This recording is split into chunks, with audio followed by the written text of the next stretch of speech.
अच्छा बच्चों, कल हम आर.एस. अग्रवाल का प्रॉफिट एंड लॉस में 10वां नंबर प्रश्न तक बता दिए थे। आज हम देखते हैं कहाँ तक चलता है।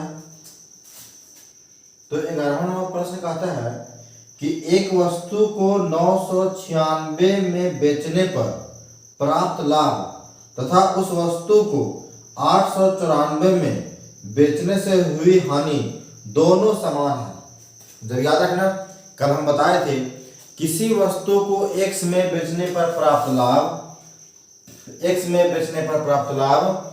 y में बेचने से प्राप्त हुई हानि दोनों समान रहे तो दोनों को जोड़ के 2 से भागा दे देगा, तुम्हारा सीपी आ जाएगा, मतलब क्रय मूल्य आ जाएगा। ठीक है, तो यहाँ पे बताया गया है कि किसी वस्तु को 996 में बेचने पर 996 में, यहाँ पे प्रश्न है, क्या नंबर प्रश्न है? 11वां नंबर प्रश्न है। किसी वस्तु को 996 में बेचने पर इस पर ध्यान मत दीजिए, अभी तो हम समझाए थे। किसी वस्तु को 996 में बेचने पर प्राप्त लाभ उस वस्तु को 894 में बेचने से हुई हानि दोनों समान है। उस वस्तु का क्रय मूल्य कितना होगा? क्रय मूल्य निकालना है, 2 से भागा दे देंगे। 6 4 10, 9 और 9 18, 19 के 9 और 8 8 16 17, 17 18, 1890 आ गया। इसको 2 से भागा दे देंगे, आएगा 9 12 में 45, मतलब इसका सीपी हो गया, मतलब इसका कॉस्ट प्राइस आ जाएगा 945 रुपया। ठीक है, इसको समझने में कहीं दिक्कत ना होना चाहिए। अब चलते हैं 12वां नंबर प्रश्न की ओर। ये समाप्त हो गया। अब चलते हैं 12वां नंबर प्रश्न की ओर। 12वां नंबर प्रश्न क्या बोलता है? एक कपड़ा विक्रेता 10 रुपये प्रति मीटर का लाभ कमाकर 12,325 में 145 मीटर कपड़ा बेचता है। 1 मीटर कपड़े का क्रय मूल्य कितना रुपया होगा? ध्यान देना, एक कपड़ा विक्रेता है जो 10 रुपये प्रति मीटर का लाभ कमाकर 12,325 में 145 मीटर कपड़ा बेचता है। 12,325 में 145 मीटर कपड़ा बेचता है। ध्यान देना, 12,325 में 145 मीटर कपड़ा बेचता है। 145 मीटर कपड़ा बेचता है। अगर हम 145 से भागा दे देंगे, तो मेरा 1 मीटर कपड़ा का दाम निकल जाएगा। इसको भागा देते हैं तो ये कितना हो जाएगा? 29 × 5 = 145। इसको 5 से देंगे, 5 दूना 10, यहाँ हो गया, उधर गया 2 5 चौके 20, 3 6 5 30 और इतना बार हो जाएगा। अगर इसको हम भगा देंगे तो ये जाएगा कितना बार में? ये हमको चला जाएगा 29 85 बार में जाएगा। ठीक है, अब तब हम यहाँ पे निकल गया 1 मीटर कपड़ा का दाम निकल गया कितना रुपया?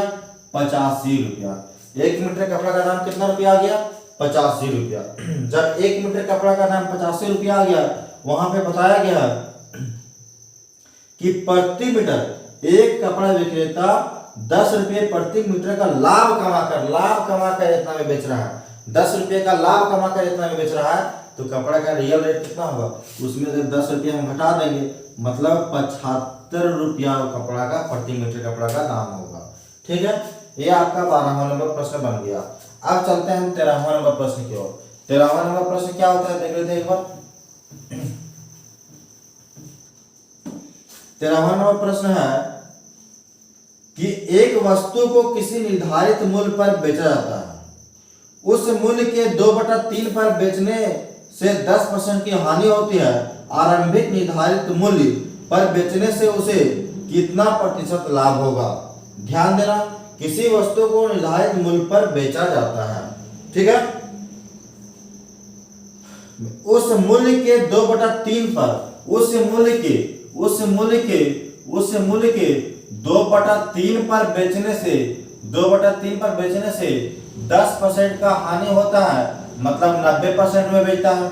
10% का हानि होता है, मतलब 90% में बेचता है। 3 का चीज है, 2 में बेच रहा है, 3 का सामान है, 3 रुपये कोई वस्तु है, उसको 2 रुपये में बेच रहा है, 10% का हानि हो रहा है, मतलब 90 रुपये में बेच रहा है। मतलब यहाँ बोल रहा है कि 2 रुपया में बेच रहा है, यहाँ बता दे रहा है 90 में बेच रहा है, 90 में बेच रहा है। यहाँ बोल रहा है 2 में बेच रहा है, यहाँ बोल रहा है 90 में बेच रहा है। मतलब 2 का मतलब होता होगा 90, 2 का मतलब 90, तो 1 का मतलब 45, 1 का मतलब 45, तो 3 का मतलब कितना, तो 3 को गुना कर देंगे तो आ जाएगा 135। अब 100 से 135 कितना ज्यादा है, 100 से 135 कितना ज्यादा है, 35 ज्यादा है, तो 35% इसका आंसर हो जाएगा। ठीक है, ये मेरा 13वां नंबर प्रश्न बन गया। अब चलते हैं 14वां नंबर प्रश्न की ओर। क्या कहता है, इसको पहले हम मिटाते हैं। तो नेक्स्ट प्रश्न है कि कोई वस्तु x में बेचने पर 15% की हानि होता है, इसी वस्तु को y में बेचने पर 15% का लाभ होता है। तो y माइनस एक्स और y प्लस एक्स का अनुपात पूछा है। ठीक है, किसी वस्तु को x में बेचने पर 15% का हानि होता है, 15% का हानि होता है, मतलब वो 85% में बेचता है। अगर 15% का हानि हो रहा है मतलब 85% में बेच रहा है। और कोई वस्तु को y में बेचने पर 15% का लाभ होता है, 15% का लाभ होता है, 100 में 15 जोड़ेंगे मतलब 115% में बेचता है, 115% में बेचता है। तो पूछा गया है प्रश्न में कि y माइनस एक्स और y प्लस एक्स का रेशियो पूछा है। तो y माइनस एक्स मतलब 115 माइनस 85 और 115 प्लस 85 ये कर देंगे तो 115 में से 85 जाएगा तो 30 बचेगा, और 115 85 होता है 200, ये शून्य से शून्य खत्म, 3:20 इसका आंसर हो जाएगा। 14 नंबर प्रश्न तक हो गया है। अब हम लोग 15 नंबर प्रश्न की ओर चलते हैं, इसको मिटाते हैं। 15 नंबर कहा गया है किसी वस्तु को क्रय मूल्य तथा विक्रय मूल्य का अनुपात 20:21 है, उस पर लाभ प्रतिशत कितना है। ध्यान देना, किसी वस्तु का सीपी कितना नंबर है, 15वां नंबर। किसी वस्तु का सीपी और एसपी का रेशियो कितना है, 20:21। ठीक है, मान लो सीधा सीधा यहाँ पे किसी वस्तु को 20 में खरीदा, 21 में बेचा, लाभ कितना का हुआ, लाभ 1 का हुआ। किस पर हुआ, 20 पर हुआ। परसेंट निकालना है, 100 से गुना कर देंगे, 20 बचे 100 मतलब 5% का लाभ होता है, 5% का लाभ होता है। ध्यान देना, 5% का लाभ होता है। ठीक है, अब चलते हैं अगला नंबर प्रश्न की ओर। अगला नंबर प्रश्न क्या बोलता है, इसको मिटाते हैं। अगला प्रश्न बोलता है 16वां नंबर प्रश्न बोलता है कि 16वां नंबर, किसी वस्तु को 100 में बेचने से एक व्यक्ति को 20 रुपये का लाभ होता है, उसका लाभ प्रतिशत कितना होगा। किसी वस्तु को 100 में बेच रहा है, एसपी कितना है 100 रुपया, 100 में बेच रहा है, लाभ हो जा रहा है, प्रॉफिट कितना का हो जा रहा है, 20 रुपए का प्रॉफिट हो जा रहा है। 100 में बेचने पर 20 रुपए का प्रॉफिट हो रहा है, मतलब वो खरीदा होगा 80 में, उसका सीपी कितना होगा, 80 होगा। अब आप ही बताइए कि 80 का चीज है, 100 में बेच रहा है, 20% का लाभ हो रहा है, किस पर लाभ हो रहा है, 80 पर लाभ हो रहा है, गुने 100, 20 चौके 80 और 4 को 25 बार में जाएगा, मतलब 25% के लाभ पर उसे बेचा जा रहा है। ध्यान दीजिएगा। अब चलते हैं हम नेक्स्ट प्रश्न की ओर। 16वां हो गया, अब 17वां नंबर प्रश्न की ओर। 17वां नंबर प्रश्न क्या कहता है, एक सोफे को 19,800 में बेचने से 10% का लाभ होता है, इसका क्रय मूल्य कितना है। एक सोफे को कितना नंबर है, 17वां नंबर ना। एक सोफे को 19,800 में बेचने पर 10% का लाभ होता है, 19,800 में बेचने पर 10% का लाभ होता है, 19,800 में बेचने पर 10% का लाभ होता है। ध्यान दीजिए, कल हम इसको दूसरा ट्रिक से बताए थे, आज हम कुछ और नियम बताते हैं। ध्यान दीजिएगा, इस पेन को हम आपके पास बेच रहे हैं, ये पेन को बेचने से हमको 5% का लाभ हो रहा है। ये पेन को हम बेचने से हमको 5% का लाभ हो रहा है। ध्यान दीजिएगा, हम जितना दाम में ये पेन को बेच रहे हैं, हम जितना दाम में इस पेन को बेच रहे हैं, उससे हमको 5% का लाभ होता है। उससे हमको 5% का लाभ हो जा रहा है, मतलब हम खरीदे होंगे कम में, हम खरीदे होंगे कम में। यदि हम कम में खरीदे होंगे और ज्यादा में बेच रहे होंगे तब नहीं लाभ होगा। अब मान लीजिए 19,800 में बेचने से उसे 19,800 में बेचने से उसे 10% का लाभ हो जा रहा है, मतलब खरीदा हो कम में। 100 का चीज है, 100 का चीज है, 10% लाभ पर बेच रहा है, मतलब 110 में बेच रहा है, 110 में बेच रहा है। तो ध्यान देना 110 का, अच्छा इसको दो नियम से बताते हैं। पहला नियम यह है कि 100 का चीज है, 10% लाभ पर बेच रहा है, मतलब 110 में बेच रहा है। अगर 110 में बेच रहा है, हमको सीपी निकालना है, तो पहले कम में खरीदा होगा, तो कम के लिए ऊपर में रख देंगे कम वाला 100 और नीचे में रख देंगे हम 110।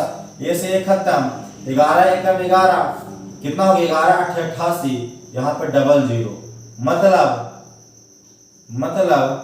18,000 रुपया में गुना करेगा, 18,000 रुपया में उसका क्या है, सीपी है, 18,000 रुपया वो खरीदा होगा। एक नियम तो मेरा ये हो गया। दूसरा नियम की ओर चलते हैं। कौन सा प्रश्न, हाँ 17वां नंबर। फिर दूसरा नियम की ओर चलते हैं। तो क्या बोल रहा है, किसी वस्तु को 19,800 में बेचने पर 10% का लाभ हो रहा है। 19,800 में बेचने पर 10% का लाभ हो रहा है, मतलब 110% में बेच रहा है। अब 110% का मान दिया है इतना, 110% का मान दिया है इतना, तो 100% का मान चाहिए हमको, तो 100% का मान चाहिए। 110% का मान दिया है इतना, जब 110% का मान दिया है 19,800, तो 100% का मान कितना होगा, तो 19,800 बटा 110 गुने में 100, ये से खत्म हो गया, ये कट जाएगा तो कितना हो जाएगा 18। यहाँ पे कितना हो गया 180 को हम गुना कर देंगे 100 से, 18,000 रुपये मेरा आंसर हो गया। ठीक है, अब चलते हैं हम नेक्स्ट प्रश्न की ओर। ये समझ में आ गया होगा आपको। अब चलते हैं नेक्स्ट प्रश्न की ओर, ध्यान देना। तो 18वां नंबर प्रश्न की ओर। 18वां नंबर प्रश्न क्या बोलता है, किसी वस्तु को 69.60 में बेचने पर 25% का हानि होता है, इस वस्तु का क्रय मूल्य क्या होगा। ध्यान देना, 18वां नंबर प्रश्न क्या बोलता है, किसी वस्तु को 69.60 में बेचते हैं तो क्या होता है, 25% का हानि होता है, मतलब 75 में बेचता है, मतलब 75 में बेचता है, तो हमको चाहिए 100 का, तो हमको चाहिए 100 का। अब 75% हुआ, तो 75% का मान दिया है 69.60, 75% का मान इतना, तो 100% का मान कितना ना, तो 69.60 बट्टा 75 गुने 100, ये 4 बार में कटेगा, 3 बार में कटेगा, 3 दूना 6, 3 तिया 9 पॉइंट इतना। अब गुना कर देंगे तो यहाँ गुना करने के बाद कितना आएगा, 0, 4 दूना 8, 4 तिया 12, 4 दूना 8 9, इतना आ गया, मतलब 92.80 रुपया उसका क्या होगा, उसका सीपी होगा। ध्यान देना, 92.80 रुपया उसका क्या होगा, उसका सीपी निकल जाएगा। ठीक है, अब यहां तक हम लोग समझ गए हैं 18 नंबर प्रश्न तक। अब चलते हैं हम लोग 19 नंबर प्रश्न की ओर। 19 नंबर प्रश्न क्या कहता है, ध्यान देना, 19 नंबर प्रश्न क्या कहता है, किसी वस्तु को 450 में बेचने पर दुकानदार को 25% का हानि होता है, यदि वह इस पर 25% का लाभ कमाना चाहे तब उसको कितना में वह बेचेगा। ठीक है, ध्यान देना, प्रश्न में कहा गया है, 19 नंबर प्रश्न में कहा गया है, किसी वस्तु को 450 में बेचने पर 25% का हानि होता है, 25% का हानि होता है, मतलब 75% में बेच रहा है। यदि उसको 25% का लाभ कमाना हो, मतलब यदि उसको 100 में से 25 जोड़ दो, मतलब यदि उसको 125% में बेचना हो तब वह कितना रुपया में बेचेगा। जब 75% का मान दिया है 450, जब 75% का मान दिया है 450, जब 75% का मान दिया है 450, तो 125% का मान कितना हो जाएगा, 125% का मान कितना हो जाएगा, 25 बचे और 15 बचे, 15 तिया 45, 25 तिया 75, मतलब 750 रुपया आंसर हो जाएगा। कितना हो जाएगा? 750 रुपया में वो बेचेगा। कितना में बेचेगा? 750 रुपया में बेचेगा। 19 नंबर क्वेश्चन बन गया है। अब हम लोग 20वां नंबर प्रश्न की ओर चलते हैं। 20वां नंबर प्रश्न क्या बोलता है, देखते हैं हमें ध्यान से। तो 20वां नंबर प्रश्न की ओर, 20वां नंबर प्रश्न की ओर क्या बोलता है कि एक कुर्सी को 720 में बेचने से दुकानदार को 25% का हानि होता है। एक कुर्सी को 720 में बेचने पे दुकानदार को 25% का हानि होता है।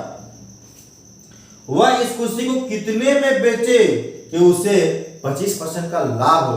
ध्यान देना, एक कुर्सी को 720 में बेचने पर 25% का हानि होता है। अब वह कुर्सी को कितना में बेचे कि उसे 25% का लाभ हो। ध्यान देना, 720 में बेचने पर 25% का हानि हो रहा है, मतलब वो 75% में बेच रहा है, इसीलिए उसको हानि हो रहा है। 720 में बेचने पर 75% का हानि होता है। यदि वह 25% अधिक में बेचे, मतलब 125 में बेचे, तब उसका विक्रय मूल्य क्या होगा? ये ना पूछा। तब कुर्सी को कितने में, हाँ, तब उसका विक्रय मूल्य कितना होगा। ठीक है, तो मान लो 75% का मान दिया है 720 दिया है 75% का मान। ध्यान देना, 720 दिया है 75% का मान, हमको चाहिए 125% का मान। तो ये होगा 25 बार में, ये होगा 15 बार में। ठीक है, ये होगा 15 बार में ना, ये जाएगा 5 बार में, ये 3 बार में, और ये 24 दिया 72। अब 24 को 5 से गुना कर देंगे तो आ जाएगा कितना? 120, एगो 0 बच गया। मतलब 1200 में यदि हम बेचेंगे तो 25% का मेरा लाभ होगा। ध्यान देना, 1200 में बेचेंगे तो क्या होगा? 25% का लाभ होगा। ठीक है, अब हम 20 नंबर प्रश्न तक बना लिए हैं। अब चलते हैं हम 21वां नंबर प्रश्न की ओर। कहाँ चलते हैं? 21वां नंबर प्रश्न की ओर। ध्यान देना, 21वां नंबर प्रश्न की ओर। 21वां नंबर प्रश्न क्या कहता है? किसी वस्तु को 20% लाभ पर बेचने से उसे 20% हानि पर बेचने। अब चलते हैं नेक्स्ट प्रश्न की ओर, 21 नंबर प्रश्न पर। प्रश्न नंबर कितना? 21। और 21 प्रश्न क्या बोलता है? किसी वस्तु को 20% लाभ पर बेचने से उसे 20% हानि पर बेचने की तुलना में 60 रुपया अधिक प्राप्त होता है। कितना रुपया अधिक प्राप्त होता है? 60 रुपया अधिक प्राप्त होता है। वस्तु का क्रय मूल्य कितना है? प्रश्न में पूछा है वस्तु का क्रय मूल्य कितना है। मान लिया जाए कि 100 का कोई चीज है, उसको 20% लाभ पर बेच रहा है, मतलब 120 में बेच रहा है। कितना में बेच रहा है? 120% में बेच रहा है। 120% में बेच रहा है। ध्यान देना, किसी वस्तु को 20% लाभ पर बेचने से 20% लाभ पर बेचने से उसे 20% हानि पर बेचने की तुलना में 20% हानि पर बेचने की तुलना में 20% हानि पर बेचने की तुलना में मतलब 80% में बेच रहा है। हानि पर बेचने की तुलना में 60 रुपया अधिक प्राप्त होता है। कितना रुपया? 60 रुपया। कितना रुपया? 60 रुपया अधिक प्राप्त होता है। कितना रुपया अधिक? 60 रुपया अधिक। चलिए ठीक है, मेरे हिसाब से 60 रुपया अधिक, ना बुक के हिसाब से 60 रुपया अधिक प्राप्त होता है। लेकिन यहाँ पे कितना रुपया अधिक हो रहा है? देखिए तो यहाँ पे कितना रुपया अधिक? यहाँ पे है 40% अधिक, और यहाँ पे है 80 रुपया अधिक। बुक बता रहा है 60 का अधिक, मेरे हिसाब से 40 का अधिक। बुक के हिसाब से 60 का अधिक, मेरे हिसाब से 40